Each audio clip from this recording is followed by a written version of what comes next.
4차 재난지원금을 누가 얼마나 받는지가 공개됐습니다. 헬스장과 노래방처럼 문을 열지 못했던 곳은 500만 원을 받습니다. 깎아주는 전기 요금까지 합치면 3차 때 배 이상인 650만 원을 받는 곳도 있습니다. 새로 지원금을 받게 된 200만 명도 있는데 노점상과 일용직 그리고 부모의 실직이나 폐업으로 등록금 내기 어려운 대학생 등입니다. 이지은 기자입니다. 네, 3단계로 나눠졌던 3차 때와 달리 이번에는 이 피해 정도에 따라 5단계로 세분화해서 주게 됩니다. 지원금은 거리 두기를 완화하기 전에 장사를 못했느냐, 또 문을 일찍 닫았느냐에 따라 다릅니다.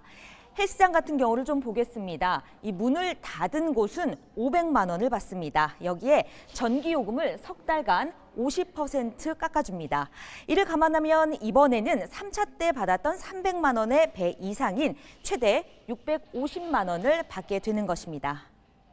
학원처럼 문을 못 열었다가 일찍 닫는 쪽으로 완화된 곳은 400만 원입니다. 음식점이나 카페처럼 장사를 못한 적은 없지만 문을 일찍 닫은 곳은 300만 원을 받게 됩니다. 그리고 일반 업종의 경우는 매출이 전년 대비 20% 이상 줄었다면 200만 원을 받습니다. 노점상도 50만 원을 받습니다. 지자체에 등록된 4만여 명은 물론 사업자 등록을 하지 않은 노점상도 심사를 거쳐 받을 수 있습니다. 임시 일용직도 50만 원을 지원받습니다. 일자리를 잃거나 장사를 접은 가정에 대학생 자녀가 있으면 특별 근로장학금을 받습니다. 일각에선 중복 지원에 대한 반발도 있습니다. 실직이나 폐업한 소상공인의 재난지원금을 주는데 이들 자녀인 대학생까지 도와주는 건 이중 지원이라는 것입니다. 무등록 노점상에게 지원하는 데 대해서도 불만이 나옵니다. 직접 피해를 입은 소상공인들에게 손실보상도 제대로 안 해주는 상황에서 소득 현황이 파악 안 된 노점상까지 지원하는 것은 형편성에 어긋난다.